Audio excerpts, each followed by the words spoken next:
புத்தக பிரியர்கள் அனைவருக்கும் இனிய காலை வணக்கம். எழுத்தாளர் முத்துலட்சுமி ராகவன் அவர்களின் காதல் என்பது எதுவரை பகுதி 9 தொடர்கிறது. நடுக்காட்டில் ரயில் நின்றுவிட்டது. இரவு வந்துவிட்டது. விடியும் வரை வேலை நடக்கும் என்கிறார்கள். இந்த நிலைமையில் அவள் எந்த ஊருக்கு யாரிடம் போய் கொண்டிருக்கிறாளோ அந்த நபரிடம் தகவல் சொல்ல வேண்டியது அத்தியாவசியம் அல்லவா? பாஸ்கரனிடம் அவள் சொல்ல முடியாது. அவள் குற்றாலத்துக்கு அனுப்பி வைத்து விட்டு அவளுடைய குடும்பம் கோவாவிற்கு கிளம்பிவிட்டது என்பது ஒருபுறம் இருக்க, மாலதிக்கு விவரம் தெரிந்தால் அவள் ஆயுளுக்கும் வந்தனாவை சுதாகரின் வீட்டுக்கு அனுப்ப வைக்க மாட்டாள் என்பது இன்னொரு புறம் இருந்து அச்சுறுத்தியது. அதனால்தான் அவள் சுதாகரனுக்கு போன் செய்து நிலைமையை சொல்லி அழுதாள். அதற்கு கதிரவன் எதற்காக கோபம் கொள்கிறான்? அவனுக்கே அது தெரியவில்லை. அதுவரை அவனுடன் வாள் பிடித்தபடி தஞ்சம் புகுந்தவளாக ஆட்டுக்குட்டியைப் போல ஒன்றி கொண்டிருந்தவள் திடீரென்று அவனை விட்டு விலகி போவதில் அவனுக்குள் ஏன் அதிர்வு வர வேண்டும்? ரயில் பயணங்களில் ஏற்படும் சிநேகிதங்களுக்கு அர்த்தம் என்று எதுவும் இருக்கிறதா என்ன?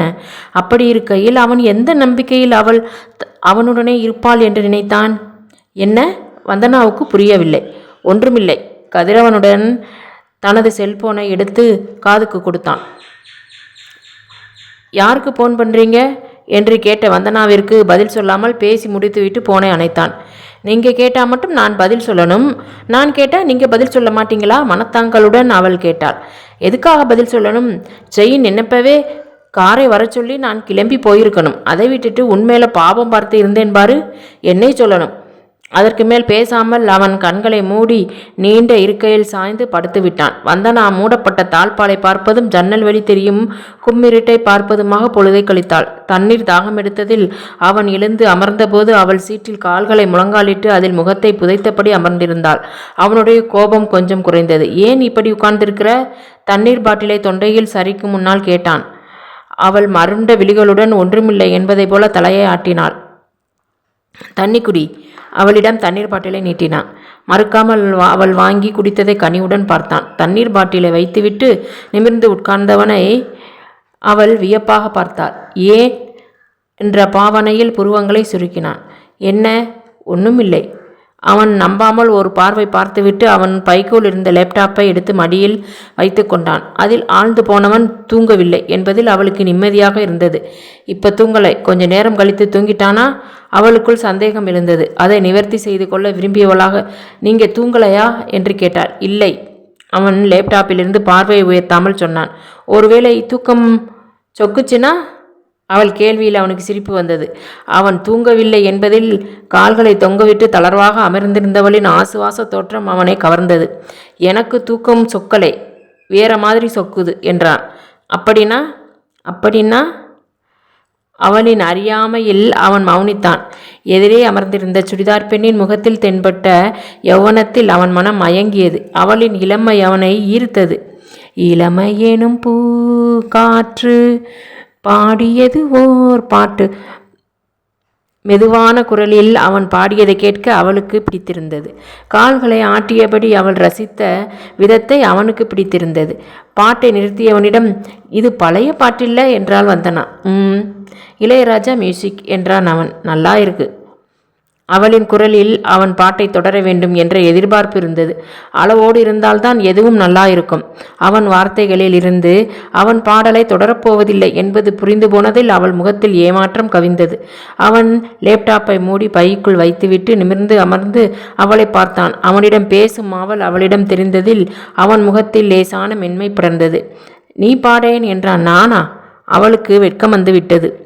அந்த வெட்கத்தை அவன் ரசித்தான். பகல் பொழுதில் அவள் காட்டிய துருதுருப்பும், மாலையில் அவள் கொண்ட பயமும், பாட்டு பாடச் சொன்னதில் அவள் முகத்தில் வந்த வெட்கமும் பல்வேறு பரிமாணங்களில் பிரதிபலித்த அவளின் நுட்பமான மன உணர்வுகளை வெகு துல்லியமாக அவனுக்கு எடுத்து காட்டியது. பெண் பார்க்க வந்திருக்கும் மாப்பிள்ளையின் முன்னால் அவளை பாடச் சொல்லிவிட்டதை போல வெட்கப்பட்டவளை கூர்ந்து பார்த்தான் கதிரவன். அவளது கன்னங்கள் இளரோஜா வண்ணத்திற்கு மாறியிருந்தன. நீதான் பாடணும், இப்ப நான் பாடலை அவன் ஊக்கப்படுத்தினான். உங்களுக்கு பாட்டு வருது, எனக்கு வராது. அவள் மறுத்தாள்.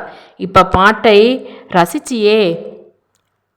வெறும் ரசிப்புத்தான். பாட்டு பாட இசைஞானம்தான் வேணும்னு இல்லை, கேள்வி ஞானம் இருந்தா போதும். அவன் என்னதான் சொன்னாலும் அவள் பூம் பூம் மாட்டை போல தலையை ஆட்டி மறுத்தாள். இங்கே பாரு, நல்லா இருட்டிருச்சு, ட்ரெயின் கிளம்ப லேட் ஆகும். எனக்காக சித்தப்பா காரை எடுத்துக்கிட்டு கிளம்பி வந்துக்கிட்டு இருக்கார். ஓ. அவனது ஒற்றை சொல்லான ஓவில் தொனித்தது என்னவென்ற ஆராய்ச்சியில் அவள் ஈடுபட்டாள். அது இயல்பாக வந்து ஓவை போல அவளுக்கு தோன்றவில்லை. உன் சித்தப்பா வருகிற வரைக்கும் டைம் பாஸ் ஆக வேணாமா? அதுக்காகவாவது பாடு. அப்போதும் அவள் அநியாயத்துக்கு வெட்கப்பட்டு கொண்டு பாட மறுத்ததில் அவனுக்கு இம்சையாக இருந்தது. ஒரு பாட்டை கேட்கின்ற கொடுமைக்கு நானே தயாராக இருக்கேன்கிறப்ப உனக்கு என்ன வந்தது? இப்போ பாடுறியா இல்லை நான் தூங்கவா என்று கொட்டாவி விட்டான். வேணாம் வேணாம், அவள் அலறினாள். இருக்கும் ஒரே பேச்சு துணையான அவனும் தூங்கிவிட்டாள். அந்த வனாந்தர இருட்டில் தனியாக அவள் மட்டும் எப்படி கொட்ட கொட்ட விழித்திருப்பது? பாடுறேன். அவள் கால்களை மடித்து சம்மணம் கம்மி கட்டி அமர்ந்து கச்சேரி செய்வதைப் போல தயாரானாள். பில்டப்பெல்லாம் பலமாக இருக்கு. அவனுக்கு வேடிக்கையாக இருந்தது. கேட்பீங்க தானே? எதற்கும் இருக்கட்டுமென்று முன்கூட்டியே அவள் உறுதிப்படுத்தி கொள்ள ஓடிவிட மாட்டேன் என்று உத்தரவாதம் அளித்தான் கதிரவன். அப்ப சரி. அவள் நிம்மதியானதில் அவள் எப்படி பாடப்போகிறாளோ என்று அவனுக்கே சுவாரஸ்யம் வந்துவிட்டது. நானா பாடுவது நானா? அவள் பாட்டால் அவனிடம் கேள்வி கேட்க அவன் தலையில் கை வைத்து போச்சுடா என்றான். அவள் பாட்டை நிறுத்திவிட்டு அவனை முறைத்தாள். இதுக்காகத்தான் நான் பாட மாட்டேன்னு சொன்னேன். பாடுற பாட்டை உருப்படியாக பாடணும். இப்படியா சந்தேகப்பட்டுக்கிட்டே பாடுறது? எனக்கு இப்படித்தான் பாட வரும். முன்னே பின்னே எங்கேயாவது பாடி இருக்கியா? ஸ்கூலில் ஒரு தடவை மியூசிக் காம்படிஷனில் பாடினேன். என்ன ஆச்சு? ஜட்ஜெல்லாம் உன் பாட்டை கேட்டதும் எழுந்திரிச்சு வீட்டை பார்த்து ஓடிட்டாங்களா? அதெல்லாம் இல்லை. வேற என்ன ஆச்சு? உன் ஸ்கூல் பசங்க அழுகின தக்காளியை கூடையாக விசிக்கிட்டாங்களா? உங்களுக்கு நல்லதாவே நினைக்க வராதா? உன் பாட்டு கேட்டால் வரமாட்டேங்குதே. நானா பாடுறேன்னு தவ்வினேன். அவள் முகத்தை தூக்கி கொண்டு உம்மென்று உட்கார்ந்து விட்டாள். கதிரவன் தலையை அசைத்து ரசித்து சிரித்துவிட்டு ஓகே, நாம் சண்டையை விட்டுட்டு சமாதானம் ஆகிக்கலாம் என்று கை நீட்டினான். நீட்டிய அவன் கையை பற்றி குலுக்கியவளின் உடலில் மின்சாரம் பாய்ந்ததை போன்ற நூதன உணர்வு ஏற்பட்டது. கை கொடுப்பது இயல்பான ஒன்று. ஆணோ பெண்ணோ கை நீட்டினால் பற்றி குலுக்குவது மரபு. அதற்கு முன்பும் பலமுறை பல்வேறு சந்தர்ப்பங்களில் அந்நிய ஆண்களின் கைப்பிடித்து குலுக்க வேண்டிய கட்டாயம் அவளுக்கு ஏற்பட்டிருக்கிறது. அப்போதெல்லாம் அதை சகஜமாக எடுத்துக்கொண்டவளுக்கு இந்த திண்டலை சகஜமாக எடுத்துக்கொள்ள முடியவில்லை. கதகதப்பான அவன் கை வலிமையின் ஸ்பரிசம் உணர்த்திய ஆண்மையில் அவளுக்குள் லேசான நடுக்கம் பரவியது. அவளது கையை இறுக்கியிருந்த அவனது கை விலகாமல் அங்கேயே தாமதித்ததில் அவளுக்குள் உருவான இன்ப ஆசைகள் ஓர்விதமான பரவசம் கலந்த பரபரப்பை ஏற்படுத்தி செய்தன. இதனடா வம்பா போச்சு? வந்தனா அவசரமாக கையை உருவி கொண்டாள். அவன் முகத்தில் தெரிந்த ஏமாற்றத்தில் உனக்கென்னடா, நீ ஆண் பிள்ளை என்று தனக்குள் சொல்லி கொண்டாள். அந்த ஆண் பிள்ளை அவள் கையை பற்றியிருந்த அவனது கையை உற்று பார்த்துவிட்டு அந்த உள்ளங்கையில் முத்தம் கொடுத்து கொண்டதில் அவளுக்கு பயம் பீடித்தது. என்னடா இது, இவன் ரொமான்ஸ் பண்ண ஆரம்பிக்கிறான். இந்த கண்ணாமூச்சி விளையாட்டுக்கு பேசாமல் பாட்டு பாடி விடுவதே சால சிறந்தது என்று அவளுக்கு தோன்றிவிட்டது. கண்ணன் என்னும் மன்னன் பெயரை சொல்ல சொல்ல கல்லும் முள்ளும் பூவாய் மாறும் மெல்ல மெல்ல. திடீரென்று எழுந்த அந்த பாடல் ஒலியில் அவன் அவளை வியப்புடன் நிமிர்ந்து பார்த்தான். இனிமையான குரலில் சாதாரணமாக அவள் பாடினாலும் அந்த நொடியில் அந்த பாடல் ரயில் பெட்டிக்குள் அழகான இசையலைகளை உருவாக்குவதை அவனால் உணர முடிந்தது. அவள் ஒன்றும் பாடலில் அமிழ்ந்து விடவில்லை. அவனே சொன்னதை போல நேரத்தை ஓட்டுவதற்காக கடனே என்றுதான் பாடினாள். ஆனாலும் அவள் பாடலில் ஒளிர்ந்திருந்த இசை நுணுக்கத்தில் அவன் வியப்பில் ஆழ்ந்து போனான். அவனுக்கு அவளிடம் வம்பிழுக்க வேண்டும் போல் இருந்தது. அவன் முன்னால் அலையலையாய் இசையலையை பரவ விட்டு கொண்டிருக்கும் அவள் சற்று நேரத்தில் அவனை விட்டு பிரிந்து போய்விடுவாள் என்பதில் மனதுக்குள் கவிழ்ந்த சொல்லத் தெரியாத வேதனையின் சுமையை மறக்க அவன் விளையாட்டு பேச்சில் இறங்கினான். அப்படி கேபி சுந்தரம்பாதான் இதை சொல்லும்போது அவன் அவளை பாதாதிகேசம் முதல் பார்த்து வைத்ததில் அவள் உண்மையிலேயே கிளவியை போல இருக்கிறோமோ என்று கவலைப்பட்டு போனாள். என்னை பார்த்தா பாட்டி போல இருக்கா? அவன் எதிர்பார்த்ததைப் போலவே அவனுடன் சண்டைக்கு போனாள். வா. அவனுக்கு உற்சாகமாக இருந்தது. அப்படி யார் சொன்னது? காட்டு, இன்னைக்கு இரண்டில் ஒன்றை பார்த்து விடுறேன். விட்டால் கையை கத்தியை எடுத்து சுழற்றி சிலம்பாட்டம் ஆடிவிடுவதைப் போல பாவனை செய்தபடி கேட்டாள் கதிரவன். பூட்டின ரயில் பெட்டிக்குள் இருக்கிறது நீங்க நானும், 2 பேர் தான். இதில் என்னை கேலி பண்ண வேறொருத்தர் புதுசாக வந்திருக்காங்களாக்கும். அப்படின்னா நீ என்னைத்தான் மீன் பண்ணினியா? வேற யார் இங்கே இருக்காங்க? நான் உன்னை பாட்டின்னு சொல்லலை. நீ பாடின பாட்டை தான் பாட்டின பாட்டுன்னேன். இந்த பாட்டை கேபி சுந்தரம்பா பாடலை பி சுசிலா மேடம் பாடியிருக்காங்க. அப்படியா? என்ன நொப்புடியா? இனி என் பாட்டை கிண்டல் பண்ணீங்க என்ன செய்வ? பாட்டாலேயே கொடுமை பண்ணி என்னை துரத்தி அடிச்சிருவியா? உங்களை ஓகே இனி குறுக்கே பேசலை. நீ பாட்டை ஃபினிஷ் பண்ணு. உனக்காகவெல்லாம் நான் பாட்டை முடித்து கொடுக்க முடியாது என்று முதுகு காட்டி உட்கார்ந்து விட்டாள் வந்தனா. பலத்த பேச்சுவார்த்தைக்கு பின்னால் அவன் பக்கமாக போனால் போகிறது என்று திரும்பி அமர்ந்தாள். ஆசை நெஞ்சம் சொல்லப்போனால் அச்சம் அச்சம், அன்றும் இன்றும் அதுதான் நெஞ்சில் மிச்சம் மிச்சம். அவள் விழிகளை சுழற்றி பாடிய நாணத்தில் அவனிடமிருந்து வேடிக்கை குணம் ஓடியே போனது. படபடத்த அவளது இமைகளை பார்ப்பதில் ஓர் சுகானுபவம் ஏற்படுவதை அவன் உணர்ந்தான். அவள் நீண்ட பின்னலை எடுத்து முன்னால் போட்டுக்கொண்டாள். அதை திருக நீவ என்று அவள் மன உணர்வுகளை மறைப்பதற்கு திண்டாடினாள். அவனை அவள் பார்க்க என்று இருவரும் உலகை மறந்து உறைந்து உட்கார்ந்திருந்த போதுதான் பெட்டியின் கதவு தட்டப்பட்டது. டொக் டொக் டொக். சீரான அந்த தட்டுதல் ஒளியிலும் கதிரவனும் வந்தனாவும் ஒருவரையொருவர் பார்த்து கொண்டார்கள். யாராக இருக்கும்? இந்த கேள்விதான் அந்த இருவரின் மனதிலும் ஓடியது. கதவை தட்டும் ஒளி சீராக ஒருவிதமான தாளலயத்துடன் வந்து கொண்டிருந்தது. டிடிஆரோ? அவர் அங்கே நிற்கிறார் பாரு. கதிரவன் கை காட்டிய திசையில் கையில் பெரிதான டார்ச் லைட்டை பிடித்தபடி அதன் ஒளி வெள்ளத்தில் தண்டவாளத்தை சீரமைக்கும் பணியை மேற்பார்வையிட்டு கொண்டிருந்தார் டிடிஆர். அப்படின்னா? நெற்றியை ஒற்றை விரலால் தட்டியபடி யோசனையாய் கதவை பார்த்த வந்தனா அந்த நினைவில் அரண்டு போனாள். ஈவினிங்கில் வம்பு பண்ணினவங்க வந்துட்டாங்களோ என்னவோ. ஈஸ்வரா, அவர் எதுக்கு கூப்பிடுற? காப்பாற்றத்தான். அவர் கைலாயத்தில் இருக்கார். நான் உன் பக்கத்திலேயே இருக்கேன். அவர் எழுந்திருச்சு கங்கையை விட்டு ரகசியமாக பர்மிஷன் வாங்கி, பார்வதி கிட்டே வெளிப்படையாக பர்மிஷன் வாங்கி, பிள்ளையாரையும் முருகனையும் கைலாயத்தை பார்த்துக்க சொல்லிட்டு போன சுருக்கில் திரும்பி வந்துடுறேன்னு சொல்லி கிளம்பி வர்றதுக்குள்ள நான் மின்னல் வேக வீரனா அவங்கள பந்தாடிட மாட்டேனா? அவனின் கேள்வியில் அவள் உதட்டை சுளித்து வைத்தாள். அவனின் அட்டூழியமான அந்த வித்தார பேச்சு அவளை ரசிக்க வைத்தது. என்னம்மா வாய்ப்பந்தல் போடுறான் பாரு. அவள் பார்வையில் தெரிந்த ரசனையில் அவன் கண் சிமிட்ட அவள் ஆ என்று அப்படியே நின்றுவிட்டாள். ஏன், என்னாச்சு? ஒன்றும் தெரியாத சின்ன கண்ணனை போல அவன் வினவி வைத்ததில் அவன் காதை பிடித்து திருகும் அவளுக்குள் ஏற்பட்டது. அவனின் கள்ளத்தனத்தில் அவளுக்கு ஈர்ப்பு ஏற்பட்டது. இது அவனுங்களா இருக்காது, அவன் ஆர்வம் சொன்னான். அவள் எப்படி என்று கேட்டாள். அவனுங்களுக்கு கதவை தட்டுற மேனர்ஸ் பற்றி என்னென்ன தெரியும்னு நினைக்கிற? அவனின் கேள்வியில் அவள் திருத்திருத்தாள். டேபிள் மேனர்ஸ் பற்றி கேட்டிருக்கிறாள். கதவை தட்டு மேனர்ஸ் பற்றி அவன் சொல்ல இப்போதுதான் முதன்முறையாக கேட்கிறாள். நல்லா கேளு, இந்த கதவு தட்டல் நாகரிகமான கதவு தட்டல். அவன் அவளுக்கு பாடம் எடுத்தான். ஆள் அகப்பட்டு விட்டால் இவன் பெரிய ஆசிரியனை போல நினைத்து கொண்டு பாடம் எடுக்க கிளம்பி விடுவானா? சும்மாவே அவளுக்கு பாடம் கேட்க பிடிக்காது. பள்ளிக்கும் கல்லூரிக்கும் கடனே என்று போய் வருபவள். அவள் எடுக்கும் மதிப்பெண்களை எப்படி எடுக்கிறாள் என்பது பிரம்ம ரகசியம். எப்போது பார்த்தாலும் வகுப்பில் பாடத்தை கவனிக்கவில்லை என்று ஆசிரியர் குலத்திடம் திட்டு வாங்குபவள். முதல் வகுப்பில் மதிப்பெண் எடுத்து பாஸ் பண்ணி விடுவாள். அந்த ஒன்றினால்தான் அன்றிலிருந்து இன்று வரை ஆசிரியர்களின் கோபத்திலிருந்து அவள் தப்பித்து கொண்டிருக்கிறாள். அவளுடைய இத்தியாதி கல்வி வரலாறுகளை பற்றி தெரிந்து கொள்ளாமல் கருமமே கண்ணாக சிரத்தையாக அவன் கதவு தட்டு முறையை பற்றிய வகுப்பை எடுக்க அதை கொஞ்சம் கூட சிரத்தை இல்லாமல் கேட்டுக்கொண்டாள் வந்தனா. கேளு. டொக் டொக்குன்னு சீராக சத்தம் வருது. பலமாகவும் இல்லை, குறைவாகவும் இல்லை. உள்ளே இருக்கிறவங்க காதலையும் விழணும், அதே சமயத்தில் கதவை உடைக்கிறதை போலவும் இருக்கக்கூடாது. இப்படி தட்டுறவங்க நிச்சயமாக டீசென்ட் பீப்புளாக தான் இருப்பாங்க. அப்படியா சொல்கிறீங்க? ஆனால் டிடிஆர் தான் அங்கே நின்றுக்கிட்டே இருக்காரே. இந்த உலகத்திலேயே டிடிஆர் ஒருத்தர் தான் டீசென்ட் மேனா? அவனின் கேள்வியில் அசடு வழிந்தாலும் அதை மறைத்து கொண்டு, வேற டீசென்ட் மேனை இந்த ட்ரெயினில் நான் இன்னும் பார்க்கலையே என்று அவன் மூக்கை உடைத்தால் வந்தனா. என்னை பார்த்தால் உனக்கு டீசென்ட் மேனை போல தெரியவில்லையா என்று அவன் கேட்பான் என்று பார்த்தால் அவனோ அவளை ஒரு மார்க்கமாக பார்த்தபடி, ஆக அம்மணி என்னை டீசென்ட் மேன் இல்லைன்னு மறைமுகமாக சொல்றீங்களாக்கும் என்று புருவங்களை உயர்த்தி இறக்கினான். அவனது வசீகரமான அந்த செய்கையில் அவள் மனம் மயங்கி தொலைந்தது. கண்ணடிப்பதை விட்டுவிட்டானே என்று மனதில் தோன்றியது. ஏக்கமா அல்லது விருப்பமா என்று அறுதியிட்டு கூற அவளால் முடியவில்லை. ஆமாண்ணா என்ன செய்வீங்க? எதை வச்சு என்னை டீசென்ட் மேன் இல்லைன்னு அம்மனி நினைச்சாங்கன்னு நின்று கேட்பேன். ஓடுற ரயிலில் நிற்கிறவ மேலே பெட்டியை தூக்கி போட்டு அட்டாக் பண்ணின ஆள் தானே நீங்கள்?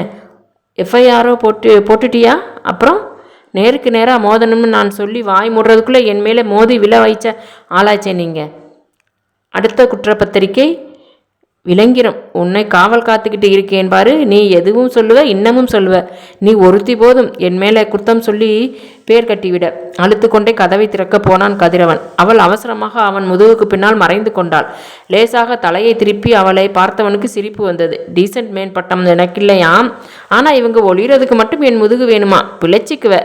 தேங்க்ஸ். என்னை பார்க்காம கதவை பாருங்க. எனக்கு என்னமோ வந்திருக்கிறவங்க உன் பாட்டை கேட்டுட்டு இனிமேல் வாயை திறப்பியான்னு வீடு கட்டி அடிக்கத்தான் வந்திருக்காங்கன்னு தோணுது. அது உங்கள் பாட்டை கேட்டதால இருக்கும். பாருடா, பிளேட்டை என் பக்கம் திருப்பி விட்றியா? கதிரவன் கதவை திறந்தான். உள்ளே வந்தவரை கண்டதும் வந்தனா கதிரவனின் முதுகை மறந்து சித்தப்பா என்று பாய்ந்து கட்டி கொண்டாள். கடவுளுக்கு நன்றி வந்தனா, நீ பத்திரமா இருக்க. அவளின் முதுகை தட்டி கொடுத்து அமைதிப்படுத்தினார் சுதாகரன். வந்தனாவின் உடல் நடுங்கிக் கொண்டிருந்ததில் அவருக்குள் குற்ற உணர்வு மேலிட்டது. அவர் மீது இருந்த பாசத்தினால்தானே அவளுடைய அண்ணன் மகள் குடும்பத்துடன் கோவாவுக்கு போகாமல் அவரை பார்க்க குற்றாலத்துக்கு அடம்பிடித்து தனியாக கிளம்பி வந்திருக்கிறாள். அவளுக்கு ஏதாவது ஆகியிருந்தால் நினைத்து பார்க்கவே அவருக்கு நெஞ்சம் தடுமாறியது. காலத்துக்கு மாலதி அவரை மன்னிக்க மாட்டாள் என்பது ஒருபுறம் இருக்க, அவராலேயே அவரை மன்னிக்க முடிந்திருக்காது. நினைச்சு பார்க்கவே இல்லை சித்தப்பா. திடீர்னு ரயில் நின்றுச்சு. என்னன்னு பார்த்தா தண்டவாளத்தை ரிப்பேராம். கடவுள் காப்பாத்தினார் வந்தனா குட்டி. அவர் கருணையோட ரயிலை நிறுத்தினதாலே நாம தப்பிச்சோம். இல்லைனா நம்ம கதி என்னவா இருக்கும்? நாமன்னு ஏன் சொல்றீங்க சித்தப்பா? ரயிலில் நான் தான் மாட்டியிருக்கேன்.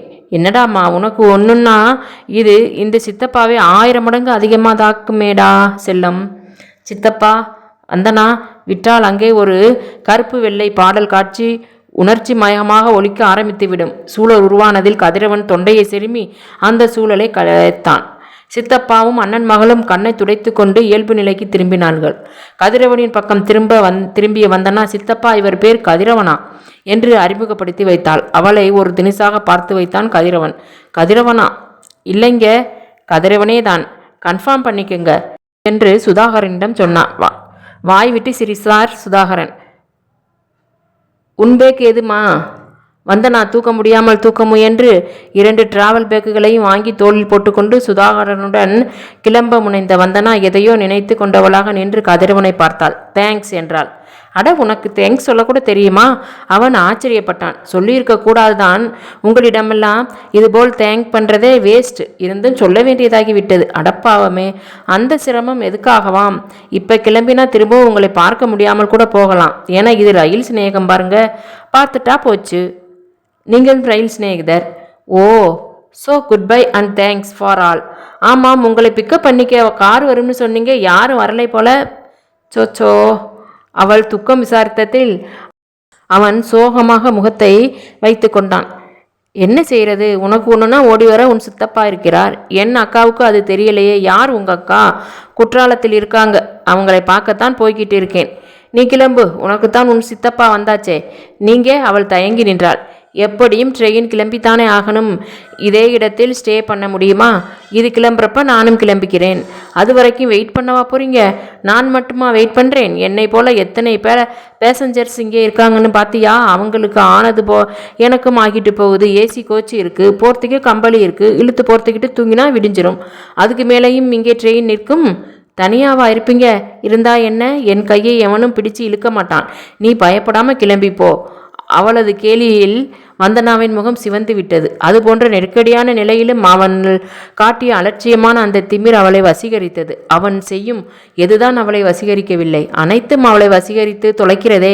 என்னதான் அவன் திமிரும் தினாவிட்டுமாக பேசினாலும் அவனை அந்த சூழலில் விட்டுவிட்டு அவள் மட்டும் கிளம்பி போவதில் அவள் மனதில் குற்ற உணர்வு வந்தது. சித்தப்பா, அவள் குரலில் வேண்டுதல் இருந்தது. சுதாகரன் கதிரவனை ஏற இறங்க பார்த்து வைத்தார். அவர் முகத்தில் பெண்ணின் தகப்பனுக்கேயுரிய கரார்த்தனம் வந்துவிட்டிருந்தது. என்னம்மா, இவர் எனக்கு நிறைய ஹெல்ப் பண்ணினார் சித்தப்பா. அதுக்கு தான் தேங்க்ஸ் சொல்லிட்டியேம்மா. இவருக்கு கார் வரலை சித்தப்பா. அதுக்கு நாம் என்னம்மா பண்ண முடியும்? சார் தான் மார்னிங் வரைக்கும் வெயிட் பண்ணி கிளம்பி வந்துடுறேன்னு சொன்னாரே.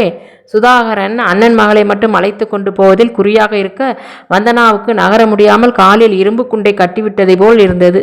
அவள் தவித்தாள். ப்ளீஸ் சித்தப்பா. என்னடாமா நீ எதுக்காக ப்ளீஸ் போடுற? நீ கேட்டு இந்த சித்தப்பா எதை செய்ய மாட்டேன்னு சொல்லியிருக்கேன். அவர்களின் பாச பிணைப்பை கவனித்து கொண்டிருந்த கதிரவன் ஊப் என்று வாயை குவித்து காற்றை வெளிவிட்டான். தோலை குலுக்கியபடி. முடியலை என்று சொன்னான். எது முடியலை என்று அவனிடம் அவள் கேட்கவில்லை. அவன் குணமே அதுதானே என்று நினைவோடு பேசாமல் இருந்து விட்டாள். ஆனால் சுதாகரன் கேட்டு வைத்தார். எது முடியலை மிஸ்டர் கதிரவன்? ஏம்மா வந்தனா, இவருக்காகவா நீ கவலைப்பட்ட? எப்படிம்மா இவர் கூட இந்த ட்ரெயினில் ஒன்றா ட்ராவல் பண்ணின? சுதாகரனின் கடுமையில் வந்தனா கையை பிசைந்தாள். இவன் வாயை வைத்துக்கொண்டு சும்மா இருந்திருக்க கூடாதா என்று அவள் மனம் கொதித்தது. அதை நான் சொல்லணும் என்றான் கதிரவன். ஆரம்பத்தில் இருந்தே உங்கள் அண்ணன் மக என்னை டிஸ்டர்ப் பண்ணுறதுலே குறியாக இருந்தாங்க. ட்ரெயினுக்கு லேட்டாக வந்துட்டு ஓடி வந்து ட்ரெயினுக்குள்ளே ஏற வந்தால் இவங்க வழியை மறைச்சிக்கிட்டு ஒத்தை விரலை காட்டி கபர்தார்னு மிரட்டுறாங்க. நோ நைஸ் சுதாகரன் அண்ணன் மகளின் அந்த தீரத்தை வெகுவாக சிலாகித்தார். அப்படியாமா சொன்ன என்று வந்தனாவிடம் கேட்டு மகிழ்ந்ததும் போனார். நல்ல சித்தப்பா, நல்ல அண்ணன் மக, செமத்தியான கூட்டணிதான், போலியாக பாராட்டினான் கதிரவன். சித்தப்பா சித்தப்பா, இவரும் குற்றாலம்தான் வருகிறாராம் சித்தப்பா, நம்ம காரிலேயே இவருக்கும் லிஃப்ட் கொடுக்கலாம் சித்தப்பா. சுதாகரன் கதிரவனை பார்த்த பார்வையில் துளிகூட நம்பிக்கை இல்லை. போனால் போகிறது என்று வேண்டா வெறுப்பாக சொன்னவர், உனக்காக தான் இது போன்ற திமிர் பிடிச்ச கர்வமான ஆளுக்கெல்லாம் என் காரில் லிஃப்ட் கொடுக்கிறேன் என்று வந்தனாவிடம் அறிவித்தார். நானும் உனக்காக தான் போனா போகிறேன் என்று உங்க சித்தப்பா காரில் வர்றேன், இல்லைனா எனக்கு இருக்கு 1000 பஸ். கதிரவனும் வந்தனாவிடம் அறிவித்தான். சுதாகரனும் கதிரவனும் சண்டை சேவல்களைப் போல முறைத்தபடி கிளம்ப வந்தனா சுதாகரனை தொடர்ந்தாள். இருளை கிழித்து கொண்டு கார் விரைந்து கொண்டிருந்தது. காரின் ஒளி வெள்ளத்தில் தெரிந்த மரங்களடர்ந்த சாலையை பயமின்றி வேடிக்கை பார்த்தபடி வந்தாள் வந்தனா. இதுபோலத்தானே ரயிலிலும் வந்தாள் என்ற நினைவு அவளுக்குள் வந்தது. அது நின்றவுடன் தான் அவளுக்குள் பயம் வந்தது. இப்போதும் அதே போல கார் நின்னுட்டா? அவள் மிரட்சியுடன் சுதாகரனின் பக்கத்தில் ஒன்றி கொண்டாள். மகளின் பயத்தை உணர்ந்த சுதாகரன், என்னம்மா என்று பாசத்துடன் அவள் தலையை கோதினாள். பயமா இருக்கு சித்தப்பா. அடர்ந்த வனப்பகுதியில் ரயில் நின்றுவிட்டதில் அவள் கொண்டிருந்த பயத்தை உணர்ந்து கொண்டவராக மகள் சமாதானப்படுத்தினார். எதுக்கு பயம்? நான் இருக்கேன், டிரைவர் இருக்காப்ல. ஏன், என்னை பார்த்தா ஆளா தெரியலையா? முன்சீட்டில் டிரைவரின் பக்கத்தில் உட்கார்ந்திருந்த கதிரவன் திரும்பி பார்த்து குரல் கொடுத்தான்.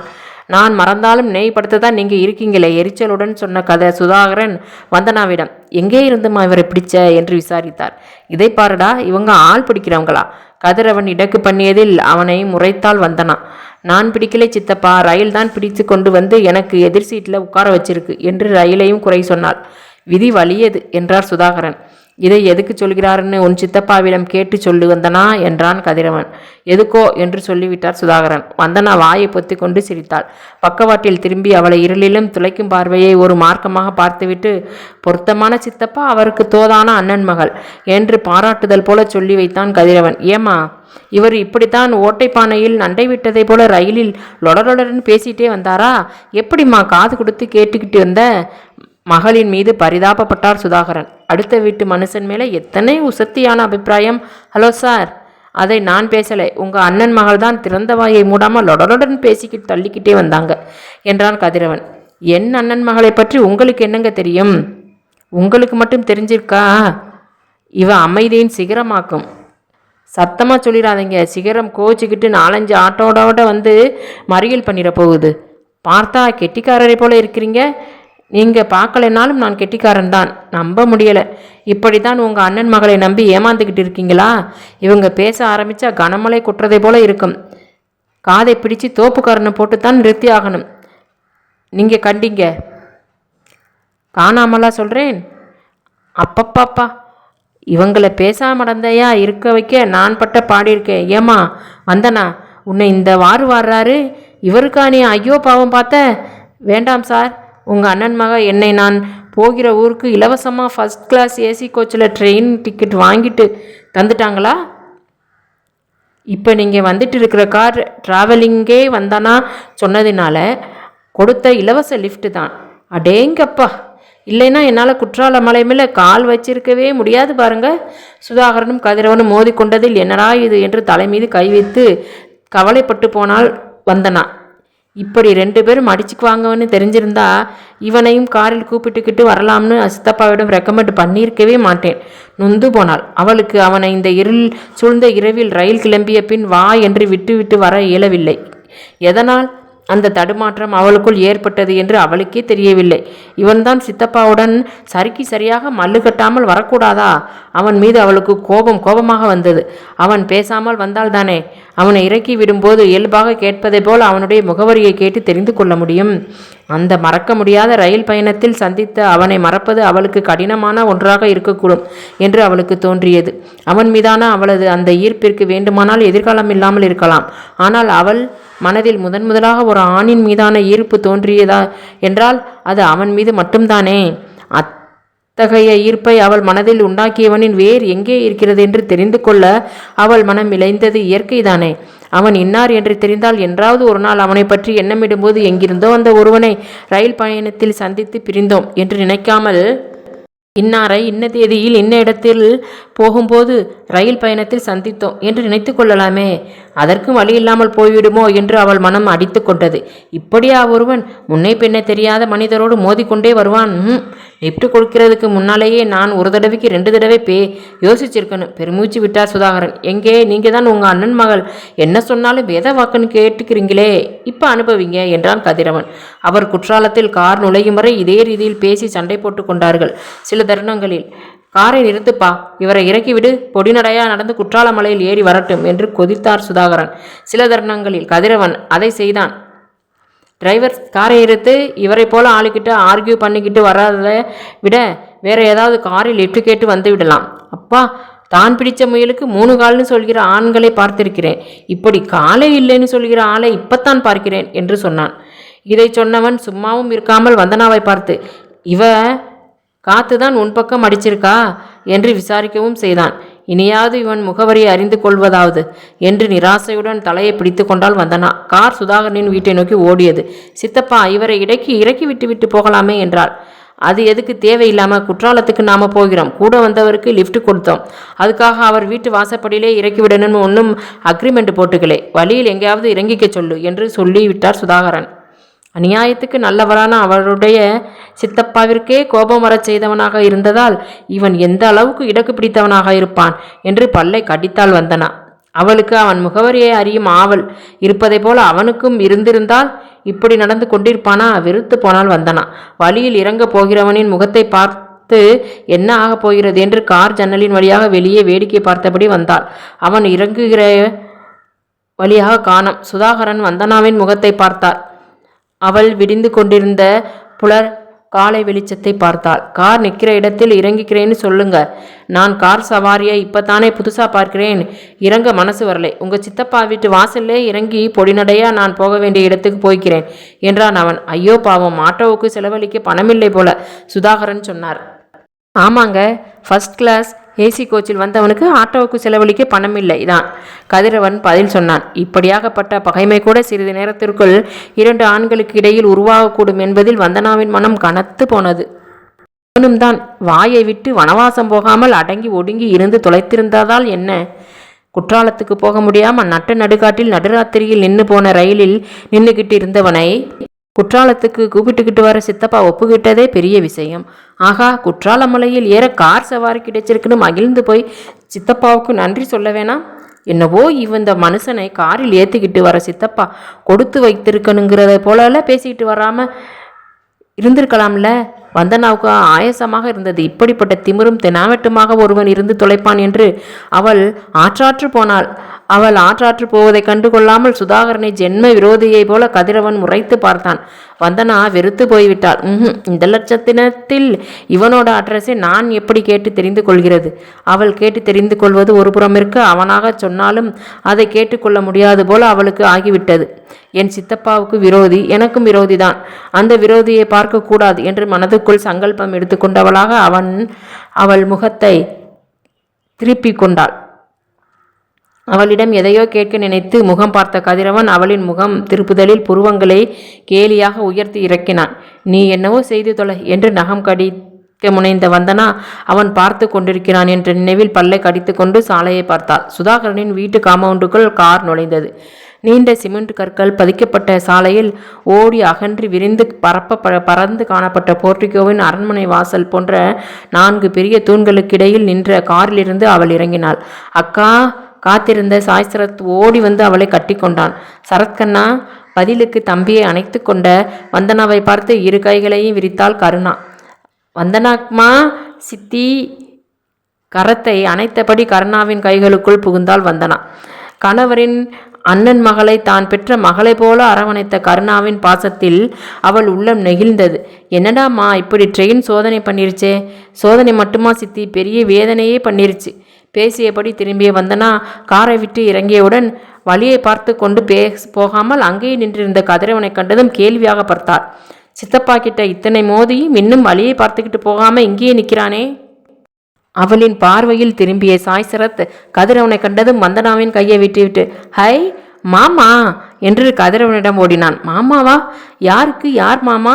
வந்தனா என்று வாய் பிளந்து நின்று விட்டாள். நிச்சயமாக அவளுக்கு அவன் மாமா இல்லை. அவ்வாறு இருக்க சாய் சரத்துக்கு மட்டும் எப்படி அவன் மாமாவாக ஆனான்? என்ன சித்தி, சாய் யாரையோ மாமான்னு சொல்றான்? விளக்கம் கேட்டபடி கருணாவை திரும்பி பார்த்தாள். கருணாவோ அகலமான புன்னகையுடன், போக்கிரி, இருந்திருந்து ட்ரெயினில் கிளம்பி வந்தியே, இதுக்காக தான் வந்தியா? நீ ஏறினவுடன் ட்ரெயின் நடுக்காட்டில் நகரம் மாட்டின்னு அழிச்சாட்டியம் பண்ணிக்கிட்டு நின்றுச்சேடா என்று கதிரவனிடம் கேட்டு வைத்தாள். இவனை சித்திக்கும் தெரியுமா? இவன் சித்தப்பா கிட்ட என்னம்மா மோதினான்? அது இவங்களுக்கு தெரியுமா? விவரம் கேட்க வினயமாக சுதாகரனை பார்த்து வைத்தாள் வந்தனா. சுதாகரனோ கதிரவனின் தோள் மீது கை போட்டு கிளை கொண்டாடினார். அதை ஏன் கேட்கிற கருணா? உன் தம்பி ட்ரெயினை நிறுத்தினதும் இல்லாமல் வந்தனாவை கதிகலங்க வச்சுக்கிட்டு இருந்தார். 2 பேரும் ஒரே காம்பவுண்டில் எதிரெதிர் சீட்டில் உட்கார்ந்துருந்தாங்க. வந்தனா கம்பார்ட்மெண்ட் அடையாளத்தை சொல்லி இருந்தா உன் தம்பி சொல்லலை. இவளை கூப்பிட்டுக்கிட்டு அப்புறமா ஃபோனில் கான்டாக்ட் பண்ணி இவர் எங்கே இருக்காருன்னு தெரிஞ்சு கூப்பிட்டுக்கலாம்னு போனால் இவரும் வந்தனா பக்கத்திலேயே நின்றுக்கிட்டு இருக்காரு. எனக்கு தேடுற வேலையே வைக்கலை. ரயிலை விட நீளமாக நடுக்காட்டில் நின்றிருந்த ரயிலில் கதிரவனை சந்தித்த கதையை சுதாகரன் சொல்லிக்கொண்டே போக, சித்தப்பா என்று அதிர்ச்சியுடன் அழைத்தால் வந்தனா. என்னம்மா என்று பாசத்துடன் கேட்டார் அந்த சித்தப்பா. இவரை உங்களுக்கு தெரியும்னு ஏன் சித்தப்பா சொல்லலை? வந்தனாவின் மனத்தாங்களுக்கு என்று சிரித்து வைத்தார் சுதாகரன். கூடவே கதிரவனும் சிரித்து வைத்ததில் உக்கிரமானால் வந்தனா. சாய் சரத்தும் அந்த சிரிப்பில் ஐக்கியமானான். சிரிக்காதடா. மற்ற இருவரின் மீதிருந்த ஒட்டுமொத்த கோபத்தையும் தம்பியிடம் காட்டி அவனை அதட்டினாள் வந்தனா. என் செல்லத்துக்கு என்ன கோபம்? அவளின் கன்னம் தட்டி வினவினான் கருணா. அதை அவங்களிடமே கேளுங்க சித்தி, முகத்தை தூக்கி வைத்தபடி சொன்னாள் வந்தனா. கேட்டுட்டா போச்சு. டேய், எதுக்குடா என் பொண்ணு கோவப்படுறா? கதிரவனை அதட்டினாள் கருணா. எனக்கும் தெரியலக்கா, அப்படி ஒரு வேண்டுதல் இருக்கணும் போல இதுவரைக்கும் நான் நினைச்சிருக்கேன். உன்கிட்ட கேட்டு தெரிஞ்சுக்கலாம்னு வந்தா நீ என்னை காரணம் கேட்கிற? கிண்டலா பண்ற படவா? போக்கா, நீ வேற. உன் மகளை கிண்டல் பண்ணிட்டாலும் ட்ரெயினில் ஏற ஓடி வந்தவனை பார்த்து ஒற்றை விரலை காட்டி கபர்தார்னு சண்டை போட்ட பொண்ணாச்சே உன் மக. அப்படியா? கருணா சிரித்தபடி வந்தனாவை திரும்பி பார்க்க அவள் பதிலுக்கு சிரிக்காமல் உர்ரென்று முகத்தை வைத்து கொண்டிருந்தாள். அவளை சிறுபெண்ணை போல பாவித்து சுதாகரனை யாரென்று தெரியாததை போல பாவனை செய்து அவன் ஏமாற்றி விட்டிருந்ததில் அவள் உள்ளம் குமுறி கொண்டிருந்தது. அதற்கு அவளுடைய சித்தப்பாவும் அல்லவா உடந்தையாக இருந்தார். ஏன் சித்தப்பா என்னிடம் சொல்லலை? அவள் கதிரவனை விட்டுவிட்டு சுதாகரனிடம் சண்டைக்கு போனாள். எதைடா? அவள் கருணாவின் மணாளன் என்பதை தன் காருண்ய வார்த்தைகளால் நிரூபிப்பதை போல வெகு காருண்யமாக கருணையாக கேட்டு வைத்தார். இந்த மனிதரைத்தான் உங்களுக்கு தெரிந்திருக்கிறே. வந்தனா சொல்லிக்கொண்டே போக, எந்த மனிதர் என்று சுற்றுமுற்றும் பார்த்து தேடி வைத்தார் சுதாகரன். அவருடன் கூட்டு சேர்ந்து கொண்டு கருணாவும் சாய்சரத்தும் தேடி வைத்ததில் கடுப்பாகி போனால் வந்தனா. அதிலும் சாய்சரத்து ஓட்டமாக ஓடி கேட்டை விட்டு வெளியே போய் எட்டி பார்த்து சாலையிலும் யாரும் தென்படவில்லை என்று சொல்லி வைத்ததில் அவளுடைய உக்கிரம் உச்சத்துக்கு ஏறியது. கதிரவன் நமட்டு சிரிப்போடு அவளுடைய உக்கிரத்தை வேடிக்கை பார்த்து வைத்ததில் அவள் விழிகளில் நீர் அரும்பு கட்டிட முகத்தை திருப்பி கொண்டாள். டேய், வாடா இங்கே. கதிரவன் சாய்சரத்தை கூப்பிட்டான். பொறுங்க மாமா, அக்கா சொன்ன மனிதர் யாருன்னு தேடிக்கிட்டு இருக்கனில்ல? சிறுவன் கத்தினான். உன் அக்கா என்னை தான் சொல்றாங்கடா. சரத்து வெளியே தேடாதே என்று கதிரவன் வந்தனாவை ஒரு மார்க்கமாக பார்த்து வைத்தான். உன்னை சொன்னாளா? கருணா வியந்ததில், ஏங்கா என்னை பார்த்தா உனக்கு மனுஷனா தெரியலையா என்று கேட்டு வைத்தான் கதிரவன். சுதாகரன் அதை ரசித்து சிரிக்க ஆரம்பித்து விட்டார். போடா போக்கிரி. கருணா சிரிப்பை அடக்கியபடி தம்பியின் முதுகில் ஒரு போடு போட்டார். சாய்சரத் திரும்பி வந்தவன் கதிரவனிடம் போகாமல் எப்படி எட்டு நின்றபடி அவனை ஏற இறங்க பார்த்தான். இந்த வாண்டு என்னக்கா புதுசா என்னை அடையாளம் பார்க்கிறான்? இப்படின்னு தெரிஞ்சிருந்தா ஐடென்டி கார்டை என் கழுத்தில் கட்டிட்டு வந்திருப்பேனே. கதிரவன் சாய்சரத்தை தொட போனான். Don't touch. சிறுவன் விலகி நின்று கொண்டான். என் அக்காவை என்ன பண்ணீங்க என்று ஒற்றை விரலை உயர்த்தி கராரா கேட்டான். இங்கே பாருடா கதிர், என் மகன் அவனோட அக்காவுக்கு வக்காலத்து வாங்குறதை கருணா பொறித்து போனாள். யார் இவன்? சிங்கக்குட்டி இல்லை. சுதாகரன் மகனை சிலாகித்தார். குடும்பமே கூட்டணி போட்டாச்சு என்றான் கதிரவன். அப்படிதான்டா, அதுக்கு இப்போ என்னங்கிற என்றாள் கருணா. ஆக மொத்தம் அவர்கள்தான் திரும்பவும் கூட்டணி போட்டு கிளை கொண்டாடியபடி வந்தனாவை மறந்து போனார்கள். வந்தனாவுக்கு எரிச்சல் வந்தது. அந்த எரிச்சல் எதனால் வந்தது என்று அவளால் அனுமானிக்க முடியவில்லை. அவள் மட்டும் முதன்மையான விருந்தாளியாக இருக்க வேண்டிய அவளுடைய சித்தப்பா வீட்டில் கதிரவன் முதன்மையான விருந்தாளியாக நின்று கொண்டிருப்பதால் அந்த எரிச்சல் அவளுக்கு வந்ததா, இல்லை அவளுடைய சித்தப்பாவே அவனுடன் கூட்டணி போட்டுக்கொண்டு குற்றாலம் வரும் வரைக்கும் அவன் யார் என்று அவளுக்கு தெரியவே தெரியாததை போல வந்தனாவுடன் நடித்து கொண்டு வந்தாரே அதனால் ஏற்பட்டதா, இல்லை அக்கா என்று அவளை கட்டி பாசம் கொண்டாடி கொண்டிருந்த சாய் சரத் அவனை கண்டதும் அவளை மறந்துவிட்டு மாமா என்று ஓடினானே, அதனால் ஏற்பட்டதா? எது அது என்று தெளிவாக அனுமானிக்க முடியாமல் தடுமாறி போனாள் வந்தனா. இதுபோன்ற தடுமாற்றங்கள் அவனை கண்ட பின்புதான் அவளிடம் ஏற்படுகின்றன என்று நினைவு கூர்ந்ததில் அவளுடைய எரிச்சல் அதிகரித்தது. அவனை சந்திக்கும் முறை வந்தனா இதுபோல் தடுமாறி நின்றியதில்லை. வெகு புத்திசாலி என்று அனைவராலும் பாராட்டப்படுகின்றவளை வெகு எளிதாக அவன் முட்டாளாக்கி சிரித்து கொண்டிருக்கிறான். பேசாமல் சென்னைக்கே திரும்பி போய்விடலாமா என்று கூட வந்தனாவுக்கு தோன்றிவிட்டது. மகளின் உணர்வை அவள் முகத்தில் படித்தாரோ என்னவோ. சுதாகரன் சிரிப்பை நிறுத்திவிட்டு வந்தனாவை பார்த்தார். சும்மா விளையாட்டுக்கு இவரை தெரியாததை போல ஆக்ட் பண்ணிட்டேன்டா வந்தனா என்று இதமாக சொன்னார். விளையாட்டா? கொலை வெறியுடன் கதிரவனை முறைத்தாள் வந்தனா. அவள் பார்வையில் அவன் விழிகள் பலத்ததில் அந்த கொலைவெறி இருக்கவா போகவா என்று ஆட்டம் கொண்டது. இவன் ஆள் மயக்கி. வந்தனா பார்வையை திருப்பிக் கொண்டாள். அதற்கும் அவன் இதழ்களில் புன்னகை அரும்பியது. அவனுடைய காந்தமாக இருக்கும் கம்பீரமான கவர்ச்சியை பற்றி அவனுக்கு தெரிந்திருக்க வேண்டும் என்று நினைத்து கொண்டாள் வந்தனா. அதனால்தான் இந்த அதீத தன்னம்பிக்கையுடன் திமிரும் அவனிடம் இருக்கின்றன. ரயிலிலும் இதே தன்னம்பிக்கையும் திமிரையும் அவன் அவளிடம் காட்டினான் என்ற நினைவில் வந்தனாவுக்குள் தோல்வி உணர்வு எழுந்தது. அவளுடைய உணர்வுகளுடன் அவன் விளையாடி பார்க்கிறானா? என்னதான் நடந்துச்சு? கருணா புருவங்களை உயர்த்தினாள். அதுவா அக்கா? கதிரவன் ஆரம்பித்து சொல்ல சொல்ல கருணா அவனையும் சுதாகரனையும் கோபித்து கொள்ளாமல் திரும்பவும் சிரிக்க ஆரம்பித்தாள். சும்மாவும் சிரிக்காமல் வயிற்றை பிடித்து கொண்டு அவள் சிரித்து வைக்க சாய் சரத்தோ அவளை மிஞ்சியவனாக உருண்டு புரண்டு சிரித்து வைத்து வந்தனாவின் இரத்த அழுத்தத்தை எகிர வைத்தான்.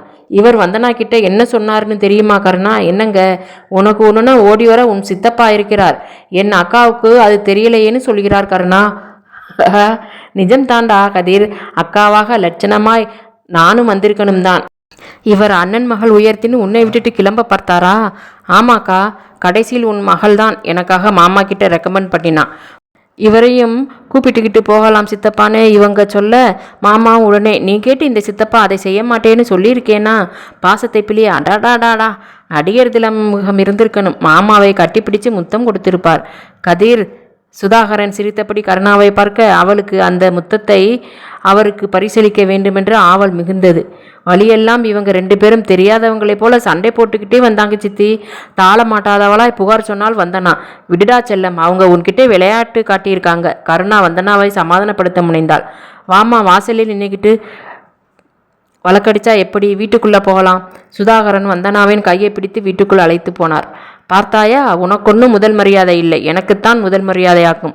இது என் சித்தப்பாவின் வீடு என்ற செய்தியை கண்ணில் தேக்கியபடி திரும்பி பார்த்தால் வந்தனா. அதை உணர்ந்தவனை போல அவன் இதழ்களில் உதித்த ரகசிய புன்னகையில் மீண்டும் அவன் வென்றுவிட்டதை போல உணர்ந்தால் வந்தனா. பாலையாவது குடித்துவிட்டு படுக்க போங்க. கருணாவின் கட்டளைக்கு கீழ்ப்படிந்து பாலை அருந்திய வேளையிலும் நடந்தவைகளை நினைத்து பார்த்து பேசி சிரித்ததுதான் அந்த குடும்பம் மகிழ்ந்தது. அவளை அவன் கேலி பொருளாய் ஆக்கிவிட்டான் என்று மனதுக்குள் வெகுண்டால் வந்தனா. இத்துடன் காதல் என்பது எதுவரை கதையின் இந்த பகுதி நிறைவடைகிறது. அடுத்த பகுதியில் காதலை மீண்டும் காணலாம். அதுவரை நன்றி கூறி விடைபெறுபவர் உங்கள் வேதநாயகி. நன்றி. அடுத்த பகுதியில் சந்திப்போம்.